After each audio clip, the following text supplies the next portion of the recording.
Assalamualaikum warahmatullahi wabarakatuh. Waalaikumsalam. Waalaikumsalam warahmatullahi wabarakatuh. InsyaAllah boleh jelas lah dengar. Okey, kalau apa-apa boleh tulis dekat chat dan boleh mula dah ke? Boleh dah Ustaz. Okey.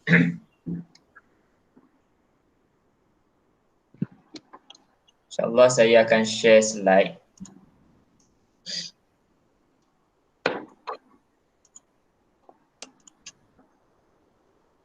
Bismillahirrahmanirrahim. Alhamdulillahirrabbilalamin. Wassalatu wassalamu ala asyrafil anbiya wal mursalin wa ala alihi wa sahbihi ajma'in. Bishrah li sadri wa yassir li amri wahlul 'uqdatam min lisani yafqahu qawli, amma ba'd. Allahumma faqihna fid din wa 'allimna ta'wil. InsyaAllah bersama kita ketika dalam majlis ini yang pastinya ada para malaikat lah dalam satu kitab Minhajul Qasidin, Mukhtasar Minhajul Qasidin. Nanti dalam tarbiyah, setelah kita menjalani perjalanan bahan-bahan amal dakwah, ada satu buku yang memang sangat ruhi. Kalau kita buku dakwah ni mungkin ada buku Mutalaq, Fiqh Dakwah, Qawaid Dakwah. Kemudian dalam buku fiqh pun kita ada buku daripada Imam Syafi'i punya kitab Minhaji, kemudian tafsir, kemudian hadis. Ada juga buku sebenarnya dalam tarbiyah kita adalah buku bekalan hati. Dalam tarbiyah kita antaranya adalah buku Mukhtasar Minhajul Qasidin. Buku ni sebenarnya dia ambil daripada Ihya Ulumuddin, karangan Imam Al-Ghazali. Tapi buku Ihya Ulumuddin ni, kalau siapa yang mendalami ilmu, macam orang agama lah biasanya, dia akan nampak ada sisi kekurangan dalam buku ni. Sebab dia menggunakan dalil-dalil yang tidak sahih dalam tu. Kemudian dia banyak berbincang tentang hal falsafah. Dan ada keramat-keramat, wali-wali dah. Datang ulama' selepas tu Ibn Jauzi. Ibn Jauzi ni daripada buku kitab Ihya Ulumuddin tu dia filter dalil-dalil yang sahih. Kemudian dia buang benda-benda fiqh, benda-benda akidah. Dia nak fokus pada masalah hati je. Dan dia berdasarkan hanya hadis sahih dan kisah sahabat Nabi dan tabi'in yang wara'. Tapi Minhajul Qasidin ni ada lagi, sikit lagi masalah dari sudut dalil-dalil dia. Kemudian ada ulama' selepas tu datang, dia buat mukhtasar pula, ringkasan. Mukhtasar Minhajul Qasidin, iaitu Ibn Qudamah. So saya nak ceritalah dalam buku ni. Mukhtasar Minhajul Qasidin ni dia ada letak satu bahagian awal sekali. Bab pertama adalah menuntut ilmu. Dalam menuntut ilmu ni dibawa hadis yang sangat banyak, best sangat. Antaranya dia kata, pada mereka yang belajar, kemudian mengajar, bayangkan semut dan ikan di laut juga mendoakan dia. Kalau biasa kita dengar malaikat menyayap orang-orang yang menuntut ilmu kan. Tapi kita ni bila dalam online sekarang ni, nak nampak malaikat pun tak nampak. Mungkin beriman kepada benda gaib tu kurang. Kita perlukan lagi desakan untuk nak belajar lagi ni. Maka dalam hadis tu dia balance. Dia tunjukkan, okay, tak boleh nampak malaikat. Dia tengok pula semut. Nampak tak semut sekarang ni? Letak gula-gula, nanti semut datang kat meja kita. Time kita sedang buat program ni, kita sedang belajar ni, tiba-tiba ada nampak semut. Percayalah semut tu sedang mendoakan kita. So makhluk sekeliling kita ni, sekarang ni dia sedang mendoakan. Dia tak ada dosa. Jadi di mana sahaja anda berada, yang rugi adalah anda buka laptop dan handphone sekadar untuk nak online sajalah. Tapi kalau kita datang memang juhud ni bersungguh-sungguh nak belajar.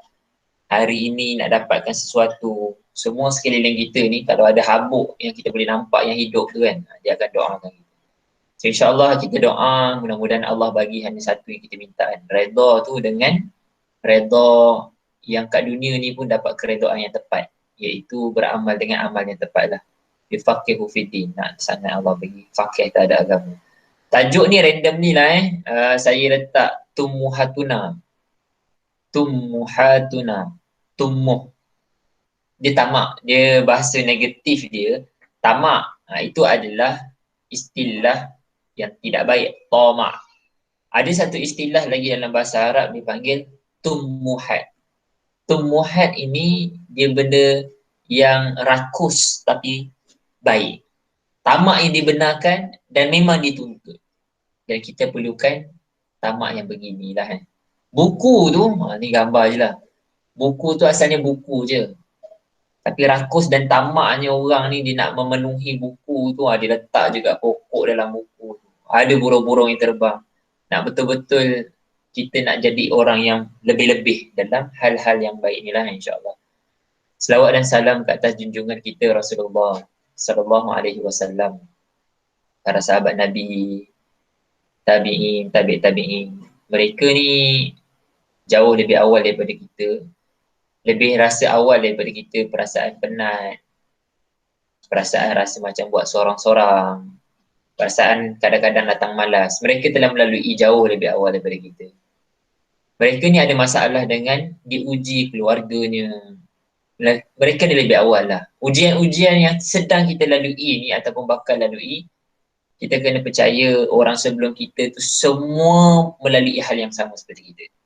Kalau kita kata kita ni beza adalah kita ni mungkin ada belajar kan, masuk universiti. FYP final year project. Macam adik-adik, anak-anak buah saya yang sedang saya bawa ni, cucu-cucu, dia orang tengah sibuk dengan benda ni. Nanti kita akan berkongsi lah apa yang dia orang sedang buat. Tapi nak ceritanya, bilakah zaman yang ada macam ni, FYP. FYP dia orang ni lagi dahsyat, melibatkan nyawa. Kita ni FYP ni melibatkan kertas dan masa 14 minggu sahaja. FYP dia orang ni kena masuk ke dalam perang. Misalnya perang Khandaq, masuk kat tengah-tengah tempat musuh untuk nak dapatkan maklumat. Kalau tak berjaya bawa balik, matilah. So melibatkan nyawa. Cuma mulianya mereka ni, mereka buat adalah memang betul-betul untuk dakwah tu. Nak naikkan Islam. So kita pun macam tu lah. Kita belajar FYP ni, jangan sampai terkorbankan tarbiyah dan dakwah. Sama juga dengan orang yang bekerja kan. Jangan datang usrah dalam keadaan tak ada pun amal nak diceritakan. Kerja ni sama je dengan semua orang. Dulu waktu ayah-ayah kita, atuk-atuk kita, pakcik-pakcik kita semua hidup dalam pekerjaan juga. Tapi diorang lah buat dakwah sampai hari ni kita dapat dakwah kan. So kita tak boleh mendatangkan alasan kerja yang sangat sibuk. Orang dulu lagi lah sibuk kan. So insyaAllah kita akan masuklah dengan saya memulakan mengambil kata-kata Syahid Imam Hasan Al-Banna dalam Majmu' Ar-Rasail. Dia kata, wahai manusia, kami akan mempersiapkan diri dengan bekal yang kami miliki, iaitu dengan iman dan al-yaqin. Dan kami akan menggenggam dunia sebagaimana para pendahulu kami. Hasan Al-Banna juga dibawa balik kisah kami ni nak jadi macam orang sebelum kami. Kita ni berada kat sini, kita akan putus asa kalau kita asyik fikir tentang kelemahan diri kita. Orang tak tahu nak buat apa, nak cakap macam mana, bekalan pun tak banyak, rasa macam baru je ikut tarbiyah. Tapi kalau kita tengok orang sebelum kita akan membuatkan kita ni nak siapkan diri nak lebih hebat daripada dia. Misal kalau kita tak tadabbur peristiwa Firaun ataupun Bani Israel. Kalau kita tak tadabbur kisah mereka, nescaya kita pun akan jadi macam Bani Israel lah. Bagi alasan banyak, susahlah jumpa dengan Firaun. Tapi bila kita belajar dalam tarbiyah ni, rupanya dah ada umat sebelum ni pun ada perasaan berat, malas. Aku tak nak jadi macam geng-geng Bani Israel ni. Aku tak nak. Sepatutnya dia akan jadi macam tu. Sekuat dan sejauh mana persiapan kita dengan bekal yang kita dah ada, tarbiyah ni, dia akan drive kita nak memenuhi ruang-ruang dalam dunia ni. Kalau boleh Hana bawakan juzuk yang ke-29 dah kot Boleh kita buka Al-Quran, boleh buka surah Al-Haqqah.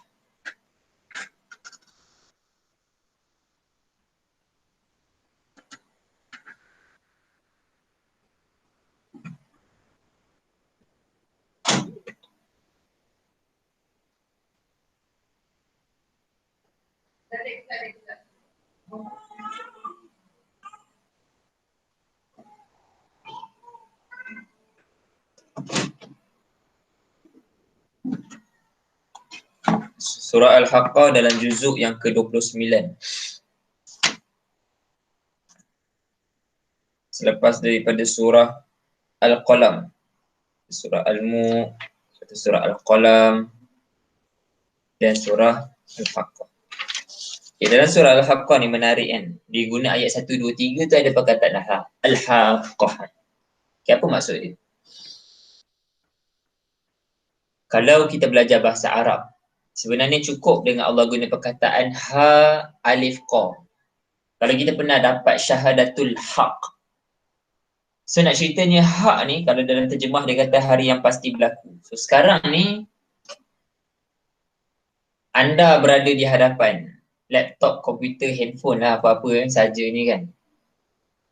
Percaya tak belakang anda ni ada kerusi? Tengah duduk atas kerusi ke? Ataupun tengah bersila lah kan. Tak, saya rasa saya sedang berdiri. Sedangkan kita sedang duduk.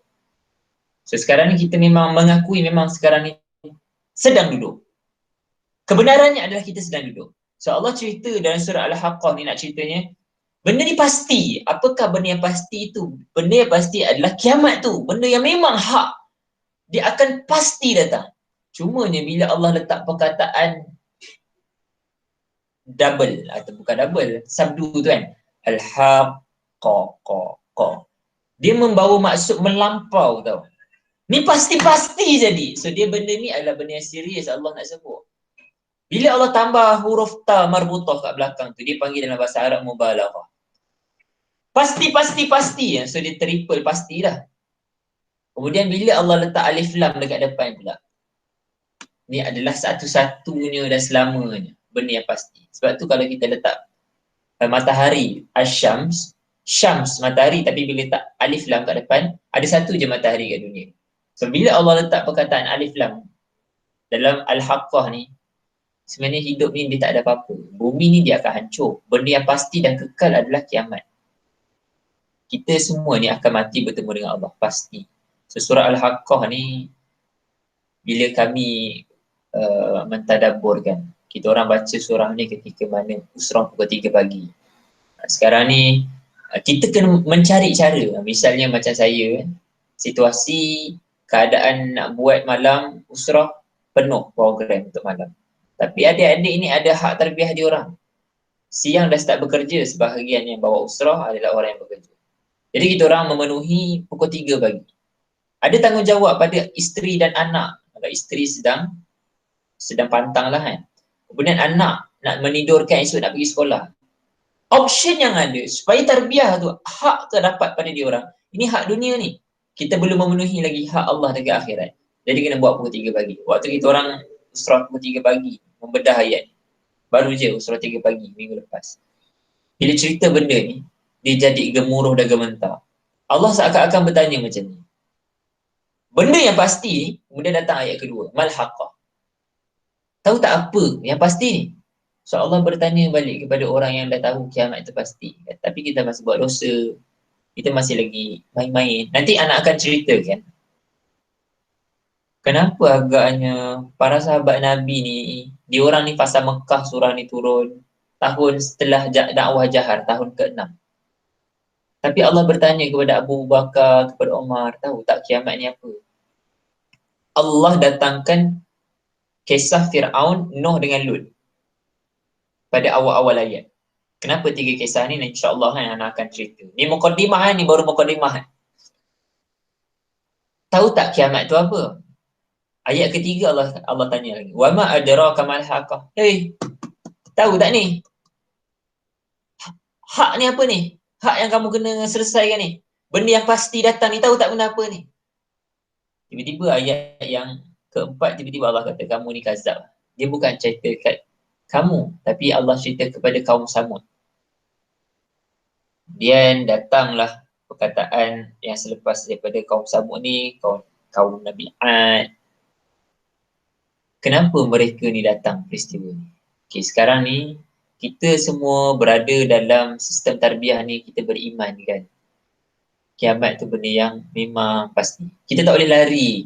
Kamu tak nak ikut tarbiyah ke, nak jadi macam manusia biasa ke, kita akan jumpa juga dekat akhirat. Akhirat akan datang. Kita sibuk dengan belajar, rasa nak kena fokus lah belajar. Sibuk dengan kerja, sibuk dengan kerja. Tapi kita tak boleh lari, kiamat tu pasti datang.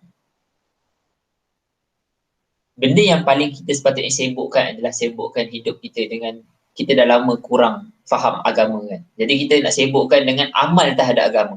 Amal terhadap agama yang paling baik adalah buat dakwah. Dia bukan amal yang paling baik adalah solat. Sebab solat ada waktu dia. Puasa yang terbaik ada waktu dia. Haji, lagilah COVID sekarang nak pergi. So apa amal yang terbaik yang boleh kita buat setiap masa? Dakwah. Mulialah orang yang hidup dengan dakwah. Sibukkan diri dengan dakwah. Tapi kalau kita sibuk dengan kerja, orang kafir pun buat benda yang sama. Kita sibuk dengan akademik, orang kafir pun sibuk dengan akademik. Kumpul duit, nak kahwin, orang kafir pun fikir hal yang sama. Belum lagi mulia. Sebab itu bila tengok kata-kata Imam Hassan Al-Banna ni kan, dia ni, kami baru ni membedahlah dengan seorang ustaz daripada Brunei. Satu sesi yang kita orang minta ustaz khusus untuk nak bagi semangat kepada para asatizah ataupun dalam bahasa Melayunya kepada para ustaz-ustaz yang ambil bidang agama ni lah. Ustaz share sikit ustaz. Bagi semangat sikit ke orang-orang agama ni yang buat dakwah ni. Lemah aja ni. Penguasaannya pun kurang. Bagi semangat. Kemudian ustaz pun kata macam ni. Ustaz bawa lah nama Imam Hassan Al-Banna ni. Ustaz daripada Brunei ni cerita. Imam Hassan Al-Banna ni dia bukan pandai sangat pun. Berani ustaz kata macam tu kan. Dari sudut ilmunya tidaklah seperti Syekh Azhar. Maknanya Hassan Al-Banna dia menguasai benda yang asas tu lah. Ulum hadis, tafsir, qawaid fiqhiyah, setakat itu asasnya. Tapi kelebihan dia adalah dia mempunyai fikrah. Sebab itu kelebihan orang-orang engineer, orang-orang medik, ilmu tu satu. Tapi banyaknya orang yang dulu belajar daripada luar negara balik pakai tudung labuh adalah bukan daripada Mesir tapi orang yang ada fikrah daripada UK. Fikrah tu yang mahal tu. So Imam Hassan Al-Banna kalau dekat Azhar dalam buku Yusuf Qardawi kan, dia tulis antara kisah aku dan Ikhwanul Muslimin. Dia cerita apa? Dia cerita Azhar tu 80 ke 90% orang ketika zaman itu semuanya ikhwan. Syekh Azhar tu pun dihormati dan disegani Imam Hassan Al-Banna. Yusuf Qardawi yang alim tu pun dia ikut ikhwan. Kemudian Said Sabiq kan, antara buku fiqh sunnah yang masyhur lah hari ni. Dia orang yang alim. Tapi kata pengantar diberikan oleh Imam Hassan Al-Banna. So nak cerita ni Imam Hassan Al-Banna, kelebihan yang Allah bagi kat dia adalah dia ada fikrah. Sebab tu kita nak orang yang ada fikrah. Bila ada fikrah ni, kita dapat menggenggam lah kehidupan kita walaupun kita dah pergi alam pekerjaan, dah final year ke, tengah exam ke, futur ke, balik rumah ke, bila kita ada fikrah, kita akan fikir banyak. Lebih kuat fikrah kita, dia akan lebih menghidupkan kita lah. Seperti mana buku, tiba-tiba hidup ni pokok kan. So nak cerita kepada kita, bila baca surah ni, okay, Nana nak cerita tentang 3 kisah tu. Kenapa dalam peristiwa Haqqah ni, surah Al-Haqqah ni tiba-tiba Allah selitkan. Nanti boleh tengok dekat ayat mana tu. Ayat yang awal-awal juga sebenarnya. Cerita tentang Fir'aun. Cerita tentang Fir'aun, okey, apakah kejahatan Fir'aun ni sampaikan dia ni tak percaya dengan hari kiamat. Fir'aun adalah seorang yang diberi amanah tapi zalim. Kalau kita nak ambil Perdana Menteri ataupun Gubernur, ahli parlimen yang zalim tu ramai tapi macam jauh dengan kita. Okay, kita pergi dekat orang yang diberi amanah tetapi dia zalim. Kalau kita dapat satu tanggungjawab dalam dakwah ataupun tanggungjawab mengelola amanah yang orang bagi. Pegang duit ke, jaga kenderaan aset dakwah ke, jaga RI ke, tapi kita tak mengelola dengan baik. Bahkan kita guna untuk kepentingan peribadi. Benda yang jahat lah. Macam Fir'aun lah. So, apa yang Allah kata dalam kisah ni adalah siap kamu dekat hari akhirat. Itu Fir'aun. Maksudnya dia dapat jawatan tapi dia zalim dan dia nak hancurkan pula. Itu satu, Fir'aun. Kedua diceritakan adalah kisah Nabi Nuh alaihi salam. Okay. Nabi Nuh ni dia pelik sikit lah.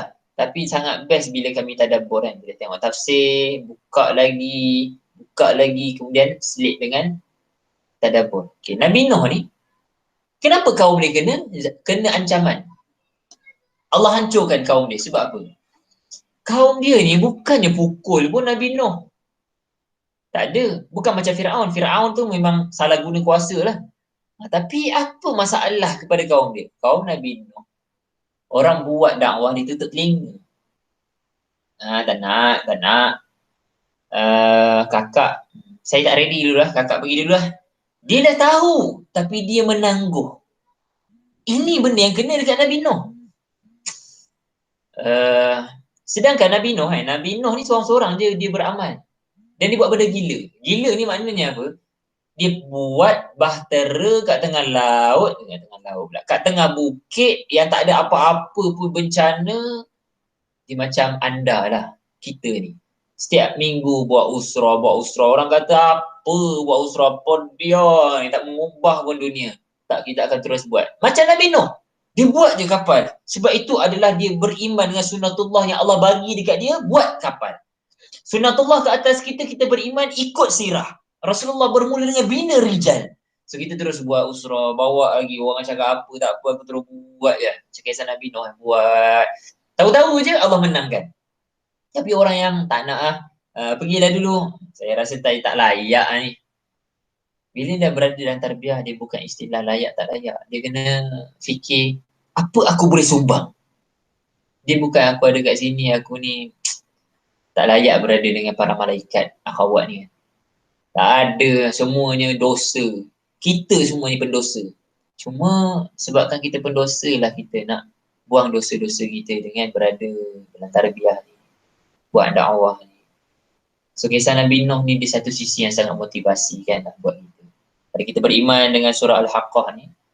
Beriman dengan juzuk 29. Juzuk 29 ni dia sangat best lah. Masya Allah Al-Quran ni kan. Tapi nak ceritanya itu kisah Nabi Nuh. Orang yang menangguh, yang tak nak dengar walaupun dah disuruh, tak apalah.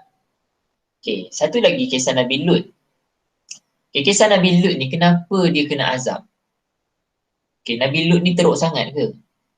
Okay, Nabi Lut ni di zaman dia adalah mainan dia ataupun jahiliyah dia adalah bermain dengan kaum sejenis. So nak ceritanya itu adalah jahiliyah dia orang. Kalau dia orang tahu ada PUBG, dia orang main PUBG. Kalau dia orang tahu ada Korea, dia orang akan buat benda Korea tu kan, tengok cerita Korea. Cuma zaman tu tak ada. Zaman tu permainan dia adalah LGBT.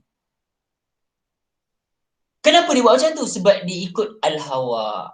Dia ikut hawa nafsu dan itu adalah permainan di waktu itu. So kalaulah kita hari ini, kita nak cuba reflect tau. Maksudnya kita tak nak kena seperti mana kaum Fir'aun, Nuh dengan kaum Nabi Lut. So kalau Nabi Lut ni pula, dia ikut apa yang dia nak, dia ikut hawa nafsu. So kalaulah dalam sisi-sisi hidup kita sebenarnya kita mengikut hawa nafsu, kita sangat takut kita kena seperti mana azab kaum Nabi Lut ni lah. Kita kena yakinlah hari kiamat kan. Tapi nak ceritanya, itulah kisah 3 benda yang diceritakan, dia sangat dekat yang kita kalau kita ambil tadabbur yang lebih halus untuk apa nak kaitkan dengan diri aku. Sebenarnya Fir'aun ni dengan aku ni apa? Oh rupanya kalau diberi amanah, walaupun aset dakwah, jaga RI, tapi tak boleh nak jaga dengan baik. Bahkan aku guna untuk kepentingan peribadi. Habislah aku. Kemudian kisah Nabi Nuh ni, maksudnya kalau aku ni tak paksa diri. Nabi Nuh tu akhwat, dia paksa diri kot. Dia buat batu pula, kayu. Pergi jumpa haiwan, dakwah dekat haiwan. Apa benda dakwah ke haiwan, tapi sebabkan manusia tak nak. So terpaksa haiwan naik kapal sekarang, naik kapal. Seakan-akan macam tu lah. Kita imagine nak suruh semut. Nak suruh semut buat apa Nak suruh semut naik kapal. Kita letaklah gula-gula kan. Kita terpaksa fikir. Sekarang ni sebab manusia depan mata kita ni sangat banyak. Sepatutnya kita kena fikir macam mana nak menggula-gulakan manusia ni. Nak dapat kan manusia ni. Lagilah sekarang ni tengah seronok kan. Kita orang start daripada bila pengumuman daripada kerajaan Malaysia untuk nak membenarkan merentas daerah, kita orang terus susun. Macam kami di Johor, okey kita pecah 3 posisi. Okey, siapa yang akan tengok Johor Baru? Okey, siapa yang akan tengok bahagian Mersing dengan Segamat? Marsiling dengan Segamat ni 2 jam lah daripada tempat kami. Okay, siapa yang akan pergi dekat Muar sepadan nak ke Melaka tu sejam lebih, tapi dia boleh jadi 2 ke 3 jam kalau kita masuk kawasan kampung. Binaan yang kita orang cuba cater tak ramai pun, dalam 12 orang. Tapi semua-semua tumbuhan. Cerita ni so sekarang ni yang kita nakkan adalah bila kita dah ada ruang, fikirkan macam mana nak menggula-gulakan, nak dapatkan orang. So kalau lebih kuat tumbuhan kita, keinginan kita, lebih kuatlah akan menolak kita untuk nak beramal. Walaupun buku, tapi boleh buku menghasilkan pokok. So itulah yang kita nak mempersiapkan diri kita untuk nak belajar daripada orang-orang sebelum ni. Saya sebenarnya malam tadi, ni buku pakcik. Tak tahulah nampak ke tak? Nampak tak benda ni? Saya tak boleh nak tengok chat anda. So buku ni ditulis oleh Ustaz Darusnawi. Dia lahir tahun 1940. So saya target lah untuk nak habiskan buku ni dalam masa 1 hari. Kami bergilir dengan Zaujah bila Zaujah dah baca dulu sebab dia struggle lah jaga anak semua. So baru habis. So saya target lah untuk nak habiskan. Bermula malam tadi lah, lepas dah buat slide ni dalam pukul 12.30, saya baru mula nak baca. Sambil-sambil jaga anak sampai subuh tadi. So dia nak habis lah buku ni. Tapi nak ceritanya, saya target untuk nak habis kalau buku yang macam ni dalam sehari, 2 hari. Sebab banyak lagi kan benda yang kita nak kena buat. Cumanya buku, kenapa buku ni boleh memandu kita? Sebab ditulis oleh orang yang lebih awal daripada kita. Ustaz Darusnawi ni, walaupun dalam buku dia cerita tentang ikan keli lah, perjalanan dia pergi nak ke Mesir sampai ke India dulu lah kan. Asalnya nak naik kapal terbang, akhirnya Allah susun dia untuk nak naik kapal kan. Saya baru bahagian tengah untuk nak mulakan bacaan. Tapi nak ceritanya, kita bila ada orang sebelum kita, ada buku yang ditulis oleh orang sebelum kita yang bagus, bacalah untuk nak boleh meneladani dia. Okay. Mungkin ini dah terus masuk slide, saya pun tak tahu macam mana dia boleh terus masuk dekat bahagian yang semangat pula kan. Tadi muka surat 1 macam pokok, tiba-tiba masuk dekat graf kan. Mungkinlah kita boleh rehat dalam 10 saat, tengok sekejap nombor ni. Saya nak cerita, makin tinggi tumbuhan, makin kuat amal. Makin tinggi dan besarnya berlakunya perubahan, sama ada kat diri kita ataupun kepada perubahan Islam tu sendiri. Okey, 710 Masihi adalah usia Rasulullah SAW membawa wahyu. Bila tumbuhan kita ni besar, dia akan memberikan kesan naik melonjak. Cuma kalau kita baik seorang-seorang, individu kan, dia tak akan dapat graf yang macam ni. Graf yang macam ni bila kita ada tumbuhan yang tinggi yang akan bagi kesan dekat orang sekeliling kita, kemudian orang sekeliling kita dapat tumbuhan yang sama, kemudian dia akan menaikkan. Apa maknanya? Bila kita ni jadi mutarabi sampai satu masa kita ni mabuk dengan orang, kita nak lasu adik-adik dapat mutarabi daripada madu. Bila jadi mutarabi, kita besarkan dia orang dalam masa setahun, dia ada tumbuh had yang sama dengan kita. So dia akan berkembang. Adik-adik yang tadi tu pun muharrik kan, jadi penggerak ni, dia buat pula mutarabi dia, akhirnya bergerak. So dia akan mengembangkan. Itulah formula kan, formula tumbuhan yang sebenarnya yang akan menaikkan Islam. Akan mengubah Islam lebih cepat bila semua orang buat kerja yang sama. Cuma cabaran kita lah, macam mana kita nak memastikan semua dapat tumbuhan tu. Nanti dekat ujung-ujung, di bahagian akhir, saya mungkin boleh kongsikan lah. Berdasarkan sirah, kita akan tengok cara-cara nak membina tumbuhan. Tamak tu. Tamak yang dibenarkan dan dituntut. Tumbuhan. Baik, tahun 710 Masihi, Rasulullah SAW buat dakwah yang bermula dengan dia seorang. Rasulullah bila berdakwah seorang ni, bekalan yang dia ada waktu tu apa? Dia ada bekalan Allah lah. Masya Allah. Al-Quran tak ada lagi 30 juzuk. Tapi dia ada Allah.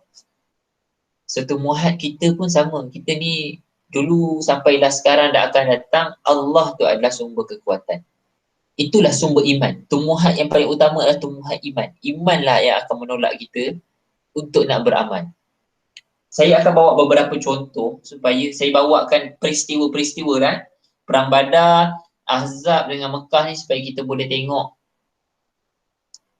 tumbuhan para sahabat Nabi. Okay, kita pergi dekat kisah tahun kedua Hijrah. Apa yang berlaku tahun kedua Hijrah iaitu peristiwa Perang Badar. Okay, apakah tumbuhan yang berlaku waktu peristiwa ni? Nah, apakah tamak-tamak para sahabat Nabi? Okay, pertama, tamak ke diorang? Sebab diorang ni ada 300 orang. Kalaulah tamak, nescaya semua orang akan datang untuk nak pergi berperang. Okay, kita harus ingat, waktu Perang Badar ni, asalnya adalah untuk nak ambil harta diorang balik. Ni ada satu formula hidup lah kan. Formula hidup ni berdasarkan formula ghaib. Betul tak soalan? Statement ni adakah betul? Betul tak kita ni sebenarnya ada hobi dan cita-cita kita peribadi? Jawapannya adalah betul dulu. Macam saya sebelum ikut tarbiyah banyak sangat yang target. Rasanya semua orang kot ada. Kecuali orang-orang yang suci bersih lah. Saya pada awal lagi dia memang ingat hidup tu Allah. Masya Allah lah benda tu. Alhamdulillah. Alhamdulillah. Anda lah orang-orang yang ada benda tu. Cuma nak ceritanya dulu ya, sebelum kita ikut tarbiyah ada hobi-hobi kita kan. Misalnya suka tengok cerita. Kalau lelaki ni suka main bola, suka memancing. Tapi bila hidup dengan tarbiyah, orang yang kaki bangku automatik akan boleh semua. Dia akan kaki maduk, kaki bola, tangan badminton, jari pingpong. Ada satu kisah, ada ikhwah ni cerita. Dia ni belajar di UiTM. Satu masa yang UiTM mana tu tak perlulah nak sebut detail. Dia ni ditajmi oleh murabbi dia yang tak pandai main bola. Dia ni adalah ikhwah yang pandai sangat main bola. Nak dipendekkan cerita, waktu dia main bola, murabbi dia datang main bola sama-sama dengan dia. Kawan-kawan yang main bola dengan dia semua gelakkan murabbi dia. Sedangkan dia orang ni tak tahu. Dia ni adalah murabbi kepada dia ni. Tak tahu pun kawan-kawan dia. Kenapa kawan-kawan dia gelakkan dia? Sebab dia sepak pakai lutut.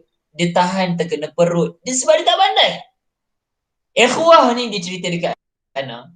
Akhi, Ana ni melekat dengan tarbiyah sampai sekarang ni sebab pengorbanan murabbi Ana. Daripada dia tak pandai main bola, ya Allah. Sebab dia tahu Ana ni suka bola, dia datang juga. Waktu orang gelak tu, Ana ni sebab dalam hati. Ana kata, kesian murabbi aku ni. Kita ni, Ana rasalah banyak dah. Kita berhutang sangat dengan Rasulullah. Okay, kalau susah nak rasa Rasulullah punya pengorbanan kan, sampai berdarah-darah kaki. Kita tengok para sahabat Nabi. Kita rasa berhutang dah dengan para sahabat Nabi. Hanzalah meninggal, baru je kahwin meninggal. Susah lah. Kita ambil orang lain boleh. Okay, kita ambil lagi sahabat Nabi.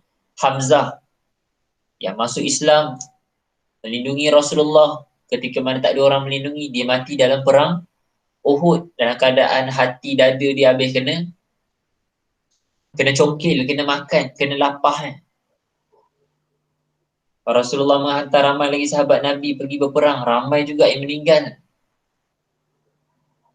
Kita dah berhutang banyak ni akhwat. Okay lah, rasa macam susahnya nak tengok Rasulullah, sahabat. Okay, kita pergi dekat orang berikutnya.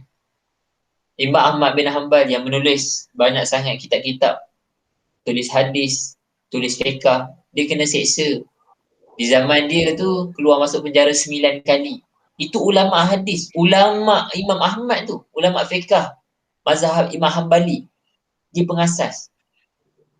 Susah nak appreciate. Okay, kita pergi lagi dekat lagi. Sampailah dekat kita. Bila kita tengok murabbiyah kita kan. Ada tak rasa macam kasihan tengok dia orang ni? Kontak kita. Tanya nak tak balik. Nak duduk RI tak? Kakak bayarkan sebenarnya pun tak apa. Tapi baliklah. Nak ceritanya kesiannya kakak ni Dah lah keluar duit banyak. Masa macam jauh lagi, okey ambil lah. Siapa lagi nak ambil lagi Tak adalah kan. Orang yang depan kita tinggal merabi kita je. Kalau kita betul-betul ikhlas buat dakwah ni, rasanya manusia yang paling ikhlas ni adalah dia akan rasa kasihan dengan hutang-hutang yang dia dah lama. Dia masih lagi ada peribadi, dia masih ada lagi hobi dia, cita-cita dia nak kejar. Sedangkan orang sekeliling dia banyak dah berkorban untuk dia. Kalau kita pergi dekat mak ayah kita, banyak kan? Siapa dekat sini bila dia duduk dengan mak ayah dia, dia tahu hobi ayah dia apa. Hobi mak dia apa. Mak dia suka makan apa. Saya dah ikut tarbiyah ni, saya tak nampak dah. Mak ayah saya ni sebenarnya suka makan apa. Dia misalnya macam saya lah. Saya ambil contoh yang dekat lah supaya saya boleh nampakkan. Saya ni suka bahagian tulang kalau makan. Kalau makan carilah peha, kepak ke. Tapi setelah dah kahwin, dah ada anak kan. Bila balik rumah teringat anak suka peha, okey beli peha. Dah tak ada dah. Tak ada dah hobi nak makan kat mana. Nak pergi beli untuk diri sendiri. Tak ada lah. Saya nak cerita ni, yang hobi ni dia boleh hilang. Kalau orang tu ada fikrah akan sibrah dengan Islam. Sibratullah wa man ahsana minallahi sibrah. Hobi ni dia akan disibrahkan kalau dia betul-betul hidup dengan Islam. Sama juga dengan perasaan ni, dia akan boleh berubah kalau dia betul-betul ikhlas kepada Allah. So sahabat Nabi balik semula kepada perang Badar. Kadang-kadang dalam tarbiyah kita takut berkira-kira sebab kita takut hilang. Betul tak? Hilang kekasih cerah dan gelap. Hilang benda yang paling kita sayang, barang-barang kita. Kita takutlah benda tu. Okey, saya bawa satu benda figura yang kena beriman lah benda. Siapakah orang yang waktu hijrah dia sayang harta dia? Jawapannya tak ada. Kecuali orang kafir lah. Yang tak nak bersama dengan Islam. Okey, saya bawa contoh. Ummu Salamah, Abu Salamah dengan anaknya Salamah. Dalam peristiwa hijrah. Abu Salamah ni dia berhijrah bersama-sama dengan para sahabat Nabi. Nak bawa isteri dengan anak dia. Tapi ketika nak bawa tu, mak kepada Ummu Salamah ni tarik. Ni anak aku ni. Kau kahwin dengan anak aku, kau nak bawa ke satu tempat yang aku tak nak bagi. Tak ada, dia duduk dengan aku. Kemudian ayah dan ibu kepada Abu Salamah, si suami ni pula. Dia kata, boleh kalau kau nak pergi. Tapi anak ni kau kena tinggalkan dengan aku. Sebagai ganti. Sebab kau pergi, siapa nak tengok aku, nak jaga aku, anak kau ni. So akhirnya, Abu Salamah ni dia pergi seorang-seorang hijrah. Meninggalkan isteri dan anak. Siapa yang dah kahwin kat sini kan, tinggalkanlah. Maknanya paksa. Bukan paksa, suruhlah pergi usrah je. Buatlah dakwah kalau kita sayangkan Islam. Sayangkan Islam. Okey, sambung balik cerita ni. Waktu bila suami dia dah pergi, kemudian anak ni berebut pula. Ibu dan ayah kepada Ummu Salamah pun nak juga anak tu. Biarlah dia duduk dengan mak dia. Biarlah pasal ni keluarga Abu Salamah dia tak boleh. Dia ni pengganti kepala anak aku dah pergi. Anak ni lah cucu ni kena duduk dengan aku. Akhirnya berebut. Apa yang jadi adalah anak ni tangan dia putus. Saya bila baca dalam buku sirah ni, ya Allah, putus macam mana? Nak ceritanya kuat sangat tarik tu. Ya Allah, putus tangan. Dalam keadaan Ummu Salamah ni terpisah dengan suami. Ummu Salamah ni anak dia berlaku perebutan anak. Putus pula tangan anak dia. Ya Allah. Kalau ikut kan, banyak adalah pengorbanan. Memang hidup ni banyak yang akan terkorban. Tapi tunggu dulu. So bila Ummu Salamah ni terpisah dengan suami yang dah pergi ke Madinah, suami dia pun menangis dalam keadaan pergi. Tapi itulah hijrah yang dituntut. Tumuhat dia nak menaikkan Islam pergi sana. Anak dia terpaksa berpisah. Setiap hari Ummu Salamah ni, nanti anda boleh baca kisah dia detail lah, search lah kat internet. Sebenarnya buku Ummu Salamah, Abu Salamah ni kena habiskan dalam tempoh 1 tahun dalam tarbiyah kisah dia ni. Sebab dia sangat bagus lah, pengorbanan. Benda yang kita sayang tu. Okey, sambung cerita Kemudian setiap hari, setiap pagi, Ummu Salamah ni akan keluar daripada rumah, dia akan pergi dekat atas bukit yang panas tu akan menangis. Aku nak pergi hijrah juga, aku nak pergi hijrah. Berlaku berapa lama? Setahun. Manusia ni, dia akan rasa kasihan terhadap manusia. Manusiawi. Ibu dan ayah siapa yang tak bagi anak dia ni nak jadi baik? Awal-awal tu mungkinlah asyik usrah je, jannah je. Usrah je. Balik rumah kamu. Dia ni rumah ni macam mana? Lama-lama mereka akan pergilah nak, macam mana? Kamu memang macam ni. Lama-lama bagus kamu. Pergilah, ayah aku suka dapat belajar agama. Dulu ayah dan mak tak sempat nak ajar kamu agama betul-betul. Maafkan ibu dan ayah. Saya berlaku peristiwa yang macam tu dalam keluarga saya. 7 tahun mak saya tak berapa gemar lah dengan apa yang saya buat. Saya ingat lagi pada tahun ke-7, dakwah saya masuk ke balai polis. Ini lain lah mungkin satu masa lah kisah lain nak cerita. Tempat yang saya buat dakwah ni, akhirnya polis datang. Waktu polis datang nak siasat, orang yang pertama dijumpa adalah ibu dan ayah saya lah. So ayah saya kontak saya supaya buku-buku yang pelik-pelik simpan lah. Grup WhatsApp keluar daripada semua grup. Nak ceritanya dakwah sampai ke balai polis lah. Macam mana tu, buatlah amal. Kita akan rasa sangat seronok dalam beramal ni. Kemudian ibu saya akhirnya mesej saya. Talha, buatlah dakwah. Ibu akan bersama dengan Talha. Macam mana sekalipun. So nak ceritanya transisi tu lama. Kalau dalam blog Encik Gabana kan, Angel pakai Gucci tu, lama dah tak update. Sebab sekarang ni zaman Insta dengan TikTok kan. Dia pernah cerita kan, ibu dia antaranya ibu dengan adik yang perempuan dia free hair. Lama tu ditarbiah sampaikan satu masa kami berjaya buat usrah kat rumah dia, satu masa dululah. Sebelum saya balik ke Johor. Kemudian ibu dia ni waktu kami usrah tu, dia bahagi lagi makanan. Jamu makanan. Makanan yang lepas habis usrah ni, ibu dia pakai tudung, adik perempuan dia pakai tudung. So proses. Lagi kuat kita buat, kita tak akan rugi, kita akan dapat balik. Okay, macam nak cerita Perang Badar ni. Allah tak masuk-masuk ke Perang Badar.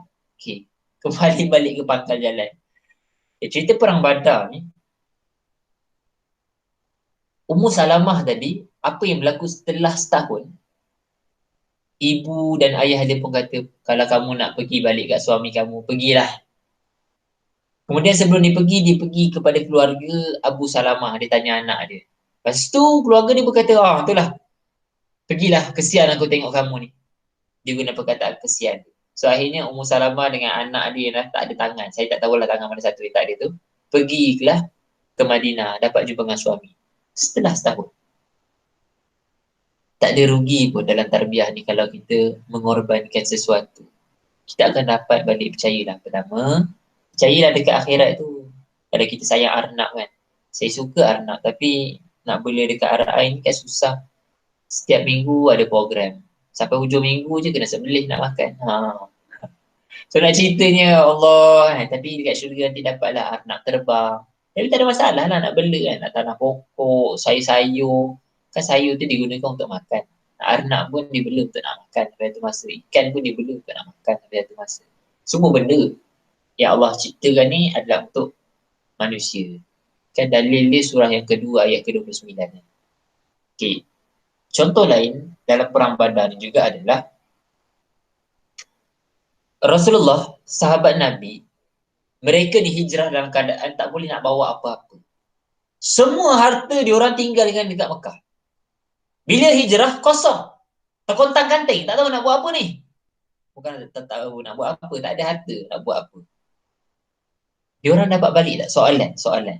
Diorang dapat balik tak? Tumuhan diorang nak sebarkan Islam. Nak bawa Islam ke tempatnya. Al-Islam ya'lu wa la yu'la alaihi. Islam ni nak letak balik di posisi yang paling tinggi. Perang Badar, diorang dapat sebahagian harta. Fathul Mekah, diorang dapat semua sekali harta diorang. Cuma masa je. So benda yang kita korbankan hari ni, dia tidak pernah hilang. Dunia dengan akhirat. Cuma Allah pause ataupun pause lah sekejap. Bersabarlah dengan tahun, dengan masa. Kita akan dapat balik. Sebab itu pada mereka yang risau, takut dakwah, hilang anak buah ke, takut dengan tak pandai nak bercakap. Saya ada anak buah dekat sini kan. Final year. Final year dia ni tak pandai bercakap. Saya dapat orang Sabah pula tu kan. Saya ajak dia ke Gunung Pulai. Kalau kami ni dulu Tajmik, tempat yang famous kat Johor ni Gunung Pulai lah antaranya. Tasik Biru. So Gunung Pulai saya bawa dia. Dia tak pandai bercakap rupanya. Cakap sikit. Boleh. Kalau saya minta feedback je, sekarang ni makin okey lah feedback dia. Okay. Sila tulis feedback program. Bagus. Oh, luar biasa ayah. Bagus. Sabar Murabi kan. Besar pengorbanan Murabi ni menahan perasaan. Menahan perasaan. Setiap kali tahan tu pahala dapat kan. Sebab mujahadah ni berjaya menahan. Kemudian sabar kan. Sebenarnya Allah hadirkan binaan sekeliling kita bukan untuk apa pun.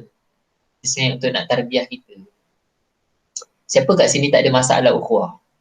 Masalah ukhuwah lah sebenarnya datang untuk nak tengok kita ni boleh tak berlapang dada. Sebenarnya tarbiyah lah datang dengan masalah tu sebenarnya nak mentarbiyah diri kita, bukan orang tu. Kenapa dia ni tak berubah-berubah lagi? Kenapa dia ni tak datang? Kenapa? Bukan. Dia lebih Allah nak adalah aku ni boleh tak berlapang dada pada isu akhawat. Ya Allah, aku ni masih lagi tak sikoh dengan akhawat. Ya Allah, aku ada sangka buruk lagi. So sebenarnya peristiwa sekeliling kita tu untuk nak tarbiyah diri kita. So bila peristiwa Perang Badar ni nak ceritanya, sahabat Nabi ni dapat balik semua harta dia. Tu satulah, jangan ragu-ragu dengan dakwah tarbiyah. Okay, kembali kepada anak buah saya yang tak pandai bercakap. Dia sekarang ni bawa usrah. Saya nampak kelebihan dia ketika mana infak. Pernah sampai satu masa kami ni dah ramai. Cuma tak ada kenderaan. Kita orang tak ada. Saya awal-awal tajmik dekat ETM ni, banyak pahala yang akhawat dapat, Masya Allah. Kami terpaksa pinjam. Waktu kami bawa ke Gunung Pulai tu, kami pinjam kereta akhawat saja, 6 buah kereta. Campurlah MPV dengan kereta sedan kan. 6 buah. Sebab kami tak ada kenderaan. Bila dah berjaya tajmik dia orang ni, dia orang ikut tarbiyah, ikut usrah, saya ingat lagi. Hari pertama dia dapat JPA, dia PM saya, dia mesej saya. Assalamualaikum Ustaz, saya dapat JPA. Oh, dia kata Masya Allah, Alhamdulillah, Waalaikumsalam. Tanya, dia sambung soalan pendek-pendek je orangnya. Bukan pendek orangnya, pendek je ayat-ayat dia. Tapi sweet lah ayat dia tu. Sharp and sweet kan. Ustaz, JPA nak guna untuk apa? Oh, dia ni memang okey ke dia ni? Saya pun jadi macam, betul ke dia ni kan? So, saya pun ceritalah kita ni tak ada kenderaan dakwah. Berapa Ustaz tak cukup? Nak beli cash time tu kita orang beli Avanza, 10,000. So, duit JPA dia tu membeli sebuah aset dakwah tersebut. Sebab tu ada orang yang mungkinlah dia tak pandai bercakap. Tapi kalau amal dia, Masya Allah, dia akan kuat beramal. Sampai sekarang. Dia ni, tapi Allah hadiahkan dia apa tahu? Dia ada anak buah yang takwin. Anak buah takwin ni anak buah yang solid lah. Anak buah yang dah bawa usrah satu. Kemudian tajmik yang sedang berlaku, tajmik ni, dia bawa juga tajmik. Dia buat 2 usrah lah sekarang. Dalam keadaan dia tak pandai bercakap. Kalau jumpa dengan dia tu, ya Allah. Tapi nak ceritanya, dia ikhlas. Orang-orang yang memang ikhlas. Niat nak belajar. Allah akan bantu dia. Allah akan bantu. Sebab tu tak ada atas dunia ni, Ana ni memang pandai.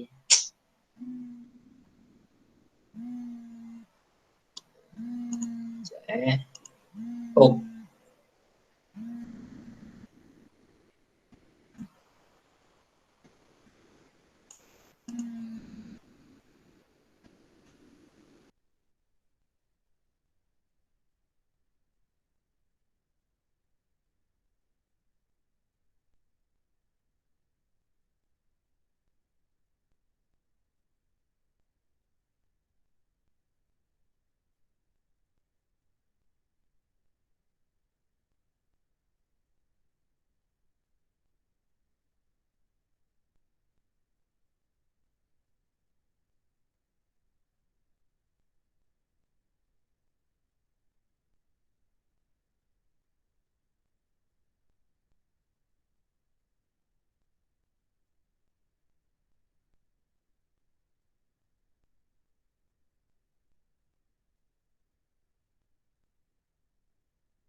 Assalamualaikum, boleh sekarang dah dengar Dengar Okey. Ustaz? Dengar, okey baik insyaAllah. Tadi bagi masa lah kot kalau ada apa-apa tadi kan, 3-2 minit ni. Okey, sekarang kita sambung kat Perang Badar. So nak ceritanya, kalau kita terus buat satu dekat dunia, kita akan dapat balik semua benda tu balik. Dekat akhirat pastilah benda tu kita akan dapat. Kemudian Perang Badar ni, apakah tumbuhan para sahabat Nabi? Antaranya kalau saya ingat kisah Sa'ad bin Mu'az. Sa'ad bin Mu'az ni bila dia ahli Ansar. Dia orang-orang Ansar di Madinah. Bila Rasulullah bertanya kepada sahabat Nabi, okay, kita nak pergi perang ni. Apa pandangan kamu? Pandangan saya pergilah. So itu adalah suara daripada Muhajirin. Kemudian daripada orang Ansar pun bersuaralah Sa'ad bin Mu'az ni antaranya. Ya Rasulullah, kalaulah kamu menunggu jawapan daripada aku tu maksudnya kami orang-orang daripada Ansar, sesungguhnya kami telah bersama dengan suara-suara para pendahulu kami, iaitu Muhajirin dan suara kebenaran. Dan tiada apa yang menghalang kami. So diorang ni Sa'ad bin Mu'az, dia memecut untuk nak mengimpikan, aku nak menyumbang. Kami ni memang nak menyumbang. Kami ni dikategorikan lambat, tapi kami nak terus menyumbang. Sebab orang Muhajirin lebih awal. Ingat lagi kisah Sa'ad bin Mu'az ni ketika mana perang Uhud pula, Rasulullah dah mengaturkan, okay, sayap kanan, sayap kiri, sayap depan. Kemudian Sa'ad bin Mu'az dia bertanya kepada Rasulullah, ya Rasulullah, satu sayap lagi. Apa dia? Sayap engkau. Ya Rasulullah, aku telah sediakan di posisi sekian tempat kemah untuk kau duduk di situ. Itu memang posisi kau. So nak ceritanya sahabat Nabi punya tumbuhan dia, nak berdakwah ni, nak mengambil setiap ruang yang ada di hadapan dia ni dan nak buat sungguh-sungguh. Tak apa, dia nampaknya syurga satu kan. Kemudian mereka ini selepas hidup dengan Islam, dia bukan menolak orang lain. Mana ni tak boleh. Dia sentiasa nak memenuhi ruang hidup dia ni sepenuhnya digunakan kepada Islam. Fikir pun fikirkan Islam. Itu Perang Badar Sa'ad bin Mu'az. Okay, nak cerita dekat Perang Khandak ni. Perang Khandak pula tahun yang berikutnya. Kalau Perang Badar adalah tahun kedua, Perang Khandak ataupun Ahzab, Perang Parit ni tahun ke-5 Hijrah, Islam diserang daripada dalam dengan luar. Ada orang luar ni kafir Quraisy, dalam ni ada orang Yahudi dengan orang-orang munafik. So nak buat macam mana sekarang ni? Sebab musuh ni dalam dengan luar. So nanti kita akan tengok, saya akan bawa kisah-kisah sahabat Nabi yang mereka ini bila fikirkan dakwah, Allah menyelamatkan hidup diorang satu. Allah bagi kebaikan dunia dan akhirat, dan Allah bagi hadiah kepada Islam. Islam tak akan naik daripada tangan-tangan orang yang tidak ikhlas. Tapi kita ni nak jadi tangan-tangan batu bata kepada peningkatannya naiknya Islam. Lepas tu tahun Fathul Mekah. Fathul Mekah ni bila Islam ni diuji dalam dengan luar, Perang Khandak ni, mereka ni berjaya hadapi. Perang Badar kita keluar, Perang Uhud kita keluar. Perang Khandak ni kita cuba bertahan daripada dalam, nak tengok keikhlasannya, betapa wazalzilu zilzalan syadidah dalam surah Al-Ahzab tu. Dia orang berjaya berpuasa diri dia orang ni, beriman dengan akhirnya walaupun musuh dalam dan luar, dia orang terus membuat dakwah tu. Akhirnya Allah bagi kejayaan Fathul Makkah. Kita akan diuji lah. Sekarang ni kita mungkin diuji dengan benda luar. Maksudnya nak kena pergi RI, benda tu luar je. Ataupun nak buat dakwah e-tajmid ni, macam mana nak buat adik-adik yang sedang dalam media maya. Semalam kita orang sedang bermesej ikhwah daripada mana dekat Central lah. Diorang ada seorang ni, adik ni dah bawa usrah. Dia ikut dakwah baru 6 bulan tapi dah bawa usrah. Dia ikut dakwah tarbiyah ni hanya melalui online saja. Tapi memang kami kenal ikhwah yang follow up ni memang power lah, buat mengayat, call. Tapi tak pernah jumpa. Maksudnya proper usrah berdarat tu tak boleh sebab tak boleh merentas negeri. Tapi budak ni dapat kesan akhirnya buat dakwah, dia ajak usrah kawan-kawan dia secara online juga. Saya nak cerita, kalau berterusan je buat dakwah, berterusan fikir, walaupun diuji dengan online ke tak online ke, tapi jiwa dia dakwah, dia akan terus berdakwah. Saya rasalah, pada saya melihat bila berlaku COVID ni, dakwah ni, pada siapa yang berhenti berfikir dakwah ada masalah. Ataupun menunggu untuk nak dakwah berdarat pun ada masalah. Sebab dakwah ni macam mana sekalipun masuk penjara, kita kena buat dakwah. Itulah kesan Islam sebenarnya. Islam, kita akan hidup sama ada di dalam penjara ke ataupun di luar penjara. Secara tajmid berdarat ataupun online. Kita akan hidup dengan Islam sama ada duduk kat rumah ke, duduk kat RI ke, duduk dengan kawan-kawan sekelas kita. Islam, sekuat Islam kita itulah kita akan melaksanakan tujuan hidup kita. Akhirnya bila Islam tu telah kuat, Allah akan bagi Fathul Mekah, akhwat. Fathul Mekah ni maksudnya kita berjaya berbondong-bondong membawa orang masuk Islam. Biasa orang kata Fathul Mekah ni adalah kita dapat kejayaan. Surahnya adalah surah An-Nasr. Iza ja'a nasrullahi wal fath. Okey, Allah kata fathah, pembukaan kota Mekah. Tapi kena ingat dalam ayat tu, wa ra'aitan nasa yadkhuluna fi din. So ketika itu kita akan nampak ramai orang masuk Islam. Maknanya apa lagi? Kuat kita buat dakwah, kita berjaya hadapi masalah dalam dengan luar. Kita tak ada masalah pun nak duduk RI, kita tak ada masalah pun. Walaupun finally projek kita nak bawa usrah, kita tak ada masalah pun dah kerja kita akan tetap bawa usrah. Kita tak ada masalah pun walaupun dah berkeluarga kita tetap buat usrah, buat benda yang tajmid ni. Dengan ikhlas dan berterusan tu Allah akan bawa lah ramai bondong-bondong masuk Islam. Disebabkan kita istiqamah buat dakwah tu. Ini adalah sunnatullah. Bila kita tengok sirah, Fathul Mekah ni tak akan datang kalau tidak melalui perang-perang sebelum tu. Fathul Mekah ni kalau kita tengok ramai yang masuk Islam tu sebab pengorbanan mereka sebelum tu. Kasihanilah orang-orang yang sedang dia telah berkorban untuk kita. Kalau tak boleh rasa Rasulullah kan, macam jauh Rasulullah. Tengoklah Rasul yang depan mata, mursal.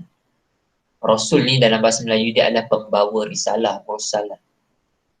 Siapa pembawa risalah yang sampai hari ni kita dapat risalah ni? Murabiah kita. Murabiah kita. Okey, ni hide. Nampak tak slide yang ni? Sebab saya tak boleh nak baca chat lah. Ni gambar parit. Saya harap boleh nampaklah slide yang ada gambar perang Khandak ni lah. Okay, perang Khandak ni, nak cerita kat perang Khandak. Sebelum kita akan rehat sekejap kot lepas ni kan. 3 ke 4 minit ke 5 minit ke. Okay, perang Khandak ni, okay, kalau saya boleh tunjukkan, ini adalah parit yang dibuat. Ni parit orang Islam, ni musuh datang. Ni Quraisy, ni kaum-kaum Sulaim, Fazarah, Ashja', Ghatafan. So ini adalah mereka yang bergabung nak menentang Islam. Satu lagi parit adalah kat tepi sini. Parit tu dia memang melengkung lah. Ini adalah orang-orang Yahudi keluar dekat bahagian pokok-pokok ni untuk nak bagi senjata. Okey, apa yang berlaku? Turun dalam Al-Quran surah Al-Ahzab ayat ke-23. Tatkala orang-orang mukmin melihat golongan-golongan yang syirik. Kemudian orang mukmin berkata, inilah janji Allah dan Rasulnya. Benarlah Allah dan Rasulnya. Dan demikianlah tidaklah menambah kepada mereka kecuali iman dan ketundukan. Orang yang telah melalui fasa Mekah bersama-sama. Orang yang telah melalui zaman bersama dengan Rasulullah dalam perang Badar. Yang mengorbankan perasaan tiba-tiba. Orang yang telah melalui perang bersama dengan Rasulullah dalam perang Uhud. Yang kita pernah menghadapi tribulasi bersama-sama. Buat tajmid tak jadilah, istilahnya tak dapat pun. Dan perang Uhud tu ibaratnya kita tak dapat. Bahkan kita rugi. Duit kita habis, masa kita habis. Buat ads, duit banyak keluar. Nak buat sponsor, nak tarik orang. Kontak-kontak awal-awal tajmid ramai-ramai ikut, tapi bila follow up individu tak nak. Okey, ibaratnya perang Uhud macam tu. Seakan-akan defisit. Defisit. Menurun. Tapi semua usaha itu Allah melihatkan. Tiba-tiba dalam perang Ahzab ni Allah hadiahkan orang-orang yang memang mukmin yang bercakap macam ni. Ini memang janji Allah. So akhwat, sebenarnya bila situasi sekarang ni kan, keadaan dah boleh tajmid merentan daerah. Ni memang janji Allah. Maknanya aku kena jumpa adik-adik ni pula. Kalau sebelum ni online je. Iya. Dia jadi gairah tu, dia jadi air liur meleleh kan. Tengok Mada-U selama ni hanyalah online kan. Hanyalah online. So sekarang ni bila saya ingat dah peristiwa ini dah Huzaifah. Misalnya Huzaifah. Huzaifah ni, Huzaifah saya rasa dekat slide selepas ni kot akan cerita lah. Kalau ada yang saya hutang-hutang, boleh tulis kat chat saya tak ingat sangat. Randomly lah saya ambil kisah-kisah. Mudah-mudahan sebenarnya dalam dakwah ni, kita akan bawa lah konsep tu. Kemudian kita ni manusia ni suka kepada contoh-contoh. Jadi saya bawa lah contoh-contoh supaya dia sangat dekat lah dan boleh menginspirasikan saya. Sebab tu kalau ada peluang akhawat buku-buku yang ditulis oleh akhwat kita, pakcik-pakcik, oleh ikhwan sendiri berkenaan dengan kisah, beli dan baca lah. Sebab kita nak mengambil kisah tu kan. Kalau akhwat ada buku apa tu nama tu, warna pink ke, saya tak ingat lah. Baru keluaran tahun lepas. Kemudian buku, kalau ikhwan sendiri, yang ditulis oleh Al-Banna sendiri kan. Perjalanan dia kan. Kemudian Yusuf Qaradawi, kemudian Zainab Al-Ghazali untuk wanita perempuan, dia tulis dalam penjara macam mana dia hadapi. Dan sekarang ni banyak lagi lah kan yang bakal ditulis lah. Dan Facebook yang telah dipost akhwat. Sekarang ni banyak kan benda tu. Ruang-ruang tu sebenarnya bagus. Jarang. Saya tak pastilah, mungkin saya dah golongan yang ketinggalan lah Facebook kan. Mungkin dekat Instagram ada banyak dah benda tu. Kalau kami dulu, kami di zaman tahun 2010, 2015, banyak sangat blog yang muncul dalam kalangan akhwat untuk nak menulis menaikkan pemuda punya semangat. Sebab di zaman tu memang zaman blog. So sekarang ni saya rasa kena timbulkanlah balik suasana tu. Sama Instagram ke, tengoklah binaan yang banyak. Dalam kisah kembali kepada perang Ahzab ni, ketika mana Islam diuji dalam keadaan boleh ke nak menang ni kan. Kemudian ada satu batu besar. Rasulullah sendiri yang ketuk kan. Rasulullah ketuk tu, pertama nampak istana Persia, kita akan tawan.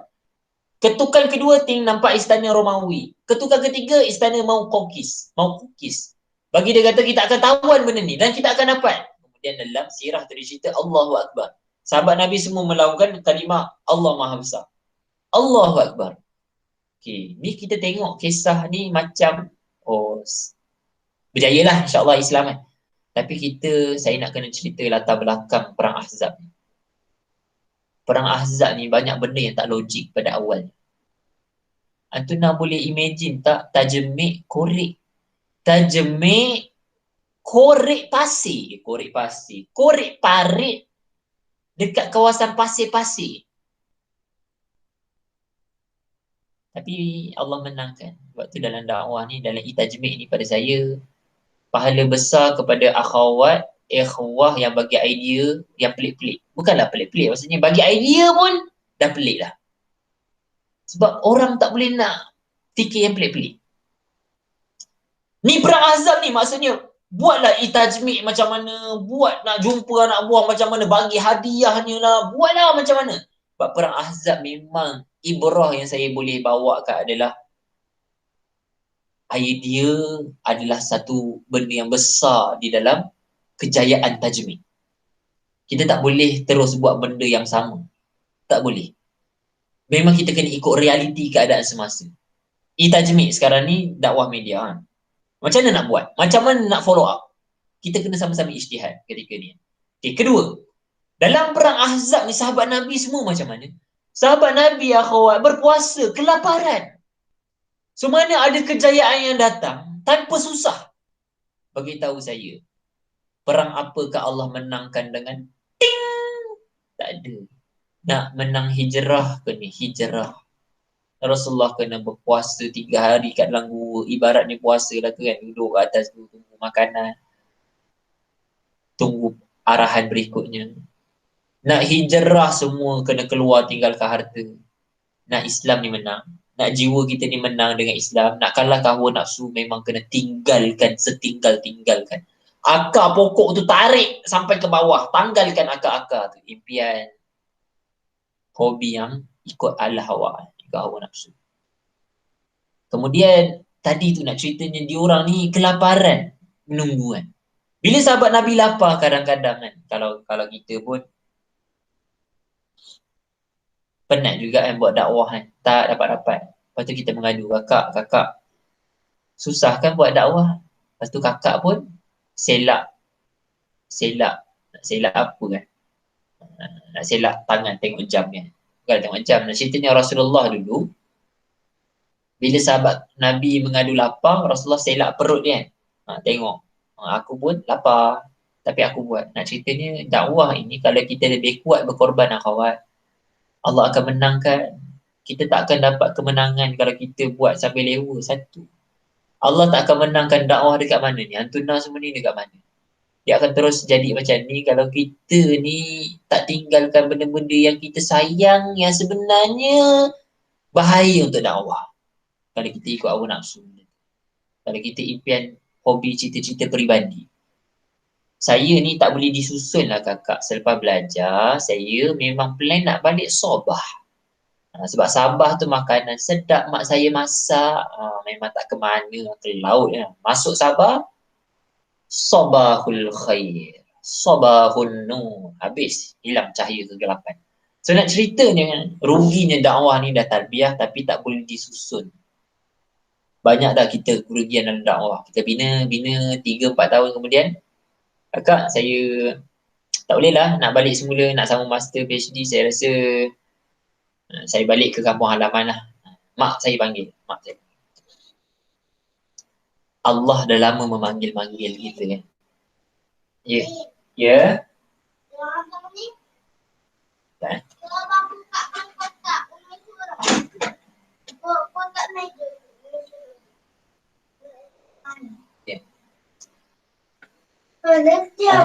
Bagi Abi 3 minit.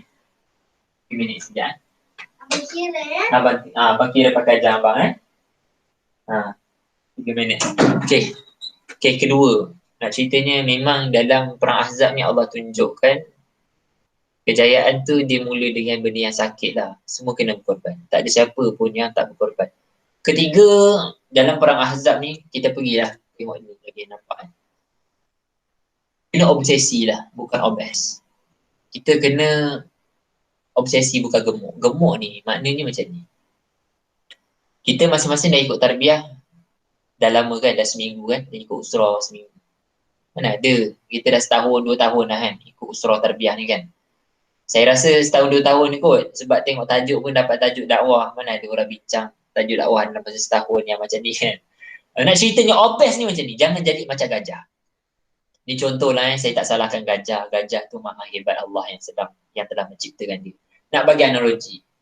Gajah ni dah lah gemuk. Maksudnya gemuk tu dapat tarbiyah banyak. Masya Allah, dapat bahan ni, bahan tu, bahan ni. Nak mumpah dah. Tiba-tiba lahir-lahir, melahirkan seekor je mutarabi seekor. Abang, baru 1 minit lah, 2 minit lagi. Kemudian dapat seekor je lah. Jadilah seperti ayam. Ayam ni makan sikit. Tek, patuk-patuk kan. Tapi lahir bertelur-telur. Dapat bahan sikit. Sebab tu kita yang penting pada saya bukanlah bahan tu banyak. Yang penting dapat walaupun sikit tapi dia beramal banyak kepada bahan yang dia dapat. Rasulullah nombor 1 ni. Rasulullah telah mendidik para sahabat Nabi berjiwa besar. Jiwa besar ni dia akan membawa obsesi. Dalam keadaan macam mana tau? Lapar ke, sejuk ke, terkepung ke, mencengkam keadaan dia dalam perang Ahzab tu. Dah lah sejuk, lapar. Tapi dia orang ni berjiwa terus bersama dengan Rasulullah. Aku bersama dengan iman aku. Kami yakin kita akan menang. Ini adalah janji Allah ni. Inilah tumbuhan dakwah dan tarbiyah yang luar biasa yang hanya boleh diimani oleh orang yang ada iman dan ada obsesi. Tidak pernah terbayang pun keadaan yang mencengkam macam ni kan boleh berjaya. Namun keyakinan akan memperoleh kemenangan selalu bersama dengan mereka. So jadilah kita orang yang obsesi. Tumbuhan ni dalam bahasa Indonesia lah obsesi kan. Dalam bahasa Arab tumbuhan. Jadi sebenarnya apa definisi tumbuhan dengan bukan tumbuhan dengan obes, tumbuhan dengan amak. Nak bawa contoh tadi, biarlah kita obsesi tu, janganlah jadi obes. Obes tu adalah penyakit gemuk, lepas tu memudaratkan diri. Tarbiyah banyak tak ada amal, dia obes. Dia akan bunuh diri dia. InsyaAllah. So saya bawa slide yang ini untuk tengok sekejap. Kita rehat sekejap boleh 5 minit ataupun macam mana? Nak seterus duha. Rehat dulu pun boleh Ustaz? Bolehlah terus rehat berapa minit? 10 minit okey ke Ustaz? Okey, boleh 10 minit. Okey, selepas 10 minit kita jumpa balik insyaAllah. Assalamualaikum warahmatullahi wabarakatuh. Assalamualaikum.